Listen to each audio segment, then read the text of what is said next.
Get ready, ladies and gentlemen. It's time for kickoffs and kick-ons.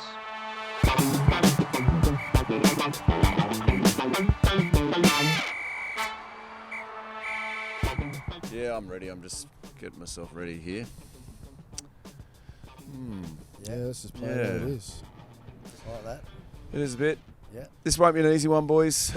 And you know what? It probably won't be the most engaging. No. We're a bit flat. We are. So Wallabies just went down 26-29. Yeah. They led for 79 minutes. And then the Lions came over. Hugo Keenan scored the try in the corner to win them the game in the series. I feel pretty sad. I don't know how you boys are. Swoop, how you going? Oh, you just gutted for their effort, you know? Yeah. Like, the boys dug deep. There was everything that you wanted. You wanted to see everything you thought happened, and you're more, like, you're upset, obviously, as a proud Wallaby, but you're just upset you saw the effort they put in to go down that way. It's tough to take. The boys you know? showed a lot of character. Like, that's the response that you'd expect Yeah. of a Wallabies team, and to kind of go down right at the death, like sports cruel. I'm just fucking gutted. Yeah. Gutted for the boys. I mean, 90,000 there at the G tonight. Yeah. It doesn't get much better for a test match. Great atmosphere. And the boys did well. It's just, it's going to be tough getting back up to Sydney, and I'm just hoping that, you know, the Wallaby, you know, the rugby community gets behind the boys and turns out to Acorn Stadium next week. And Yeah, look, I think they justified themselves, right? Like, a lot of people have been writing them off, and this whole series, right? Like, why should we come down here, all that sort of stuff. I think tonight's effort showed why they should have travelled here and competed. I thought the changes that were made were justified. I thought the effort was huge. You could see how much it meant to them, like during the game, but also after the game. Look, we're all flat. Like, Yeah. at the same time, you got to tip your hat. Like, Yeah. Lions were good. 23-3 down. 23-5. 23-5, sorry. Yeah. Down at some point, and they found their way back. And, some of their selections were questioned. Maybe having an Owen Farrell off the bench experience, maybe it helped. Well, I tell you Yeah. what, even Ellis Genge, Yeah. his impact, like, everyone thought he was dropped. I don't think it was. It was just Strategic. strategic to finish off. He was immense when he came on. Jack Morgan, obviously there's going to be a lot of chat around the triple threat, getting cleaned out there, and that decision at the end. Do you think it was the right decision? Okay, so for me, obviously still emotions are quite high. I thought if it was any other time in the game, and we couldn't hear the commentary or what they were saying, but watching it and seeing the head contact, if it was any other time in the game, I believe it would have been a penalty. But this was determined the outcome of the game. And Not that was where potential it was. series. Yeah, but that's not where it was Yeah. won and lost. But that call could have determined whether we go to a decider or whether that happens. So it's a big call. I'm sure they would have thought about it. They know better than I do. But for me, the naked eye, I believe that it would have been a penalty if it was in the first 10 minutes of the game. That would have been a penalty. That's the ambiguity that our game has. It means that after games and after series, we're going to sit there and contest, either side of what you sit. Whether you're Lions, you think it's fine. Wallabies, maybe you argue it. When I saw it slow-mo, there probably was enough back in it. But at the same time, I didn't look at the replay. For it to come down to that, though, it's tough, right? Like, you can feel for the boys out there. And, the game wasn't won or lost there. There's plenty of opportunities, 23-5 up and all of that. But, geez, just a tough one for the boys to swallow. Yeah, I thought those back-to-back tries. Sorry to keep you off, Swoop. We'll You're get right, to mate. But just those back-to-back tries, probably that just before half-time, that was, for me, I reckon that's where we kind of... They would have gone, you'd imagine them going into the sheds, and they're like, look at that, they scored all those points when we had 14 men, but when it's 15 on 15, we're able to put 2 tries together, we just got to build pressure. Would have given them a lot of confidence.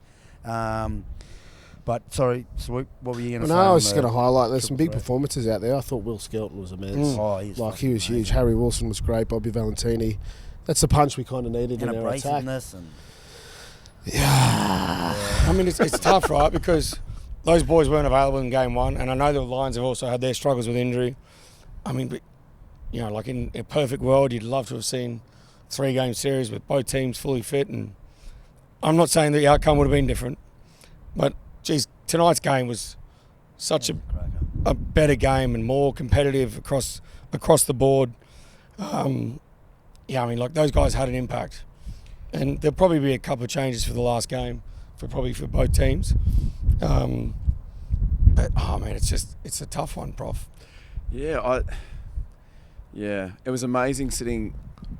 I think it was the scrum in the 77th minute, and they just won those 2 scrum penalties, and I was sitting with Tommy, and I looked at all the Australian fans, and everybody looked like they were about to cry. Like the absolute sheer sort of fear, and like it was just immense. It wasn't like you could feel it. The last in the 2 stadium. minutes, It was we were unbelievable. together and we just couldn't talk to each other. Like I'd say something to Sweepy's like, "Shut up." He'd say something else like, "Shut up." Like we just didn't want to jinx anything or change anything. And like, I mean, the contest was great. Like everything was huge. You just feel for those boys. There's another week now, but you've lost the series. Like it's even for us, it's a bit flattening, but. We'll dust ourselves off, Jimbo. We'll get up and we'll have a big performance. Yes, at the we will, podcast. mate. If there's We'll one ask learning from this series is I'm a hopeless rugby supporter. Like as in observer, watcher. Oh, yeah. I just can't. I can't do it. Yeah. It's so hard. Like My anxiety was high, and then you turn up, it goes through the roof. I was bouncing on. I just couldn't. It's so hard. Yeah. That last 12 minutes was just. You know what I thought was interesting? We haven't really touched on it, but Harry Potter does his hamstring like all great Wallabies do on Test Week in Melbourne. I hope Did he's he like, scull a beer? I hope he's all right. But to bring Tate McDermott onto the wing instead of going Ben Donaldson to fullback, Tom Wright to the wing, positions both those guys have played, rather than putting a halfback on the wing. And I'm not saying that he got exposed, and we spoke about it in the car. He was more about solving in that position rather than threatening. Whereas if Donaldson went to fullback, right to the wing, it could have been a bit different. Of course, it's a what if. We don't know. But I just thought that was a really interesting decision, and I'd love to know why Joe Schmidt did that. Yeah. Well, Is it a straight change, and then rather than disrupt the flow of the back line and that continuity and the partnerships? Because if you do, mate, you're making 2 changes there, 2 shifts as opposed to a straight. I mean, change. I get that, but like people say, like if you're not good at rugby, you go on the wing. Like, but it's a bloody intricate position. It's very important. Defensively, counter-attack, all of that. Like, you feel isolated a lot of the time. If you've never played there, it can be really hard. There was an opportunity for players to be in positions where they're familiar with. Yeah. Well, it's reflective of Joe's calls since he kind of was appointed, right? He's very good at keeping blokes in the same position. Like, he selects with a lot of continuity and consistency, and you've kind of got to... We've got to reward that. Yeah, I'm not saying it's the... It is interesting. Yeah, more the thought process why that was done. Not that it was a wrong. I'm just speaking out loud as well. But bro, absolutely. Go trying to for work it out, but... Yeah. I mean, like, proud. Fuck, like, I'm proud. I'm just gutted. It's just, you talk about selection, sorry, Profo, but go. just one thing where he was copying a lot of shit, Schmitty, was sticking with Jake Gordon and Tom Liner. I thought they were super impressive. Yeah. They would have felt the pressure all week. I thought they delivered on the big stage, and they'll get a lot of confidence out of that. So he's got to be, for all the changes he makes, like these ones we don't know. Yeah. Not that we're having a go at him, it's just like you'd love to know why he did that. But these other ones that people question, like they paid off. He saw something, and what we saw. I mean, what I saw tonight is that we're still capable. We're still capable. The Wallabies are still capable of big game footy. Yeah. And the language that they use during the week through the messaging in the media is that they're continuing to work on their growth mindset around developing the game and learning and improving week to week, which is great. So you've kind of got to give them a bit of a bum pat around that. What they'll need to do is just find a little bit more consistency. But we're talking about, that's one of the biggest games of their lives. International football, those critical moments can define the result. Yeah. There was a few out there today, and that's just the way Test rugby is. Like, that's sport. It's cruel. It can be great. Well, I mean, it's great for their part, right? Yeah. There's, people north of the equator that are fucking elated with that. Yeah. It's just us here that are doing it tough. Yeah, and I guess if we go back not that long ago, the Wallabies didn't make it past the round stage of the World Cup, and we were saying, what's going to happen to Australian rugby? They just lost in the 79th minute to the Lions. So, good growth. 2 more years to that World Cup. Good signs for Australian rugby. I guess just touch on the Lions. It's pretty amazing for them to come from 23-5 down.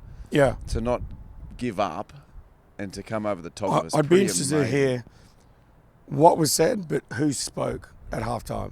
Because there's been a little bit of chat, like the last person to speak in the huddle before they go out in the game is Ellis Genge, even though Maro's the coach, the captain. He gets you going, doesn't he? Right? Even gets me wanting to play. But like, what was the messaging at halftime, but who delivered it?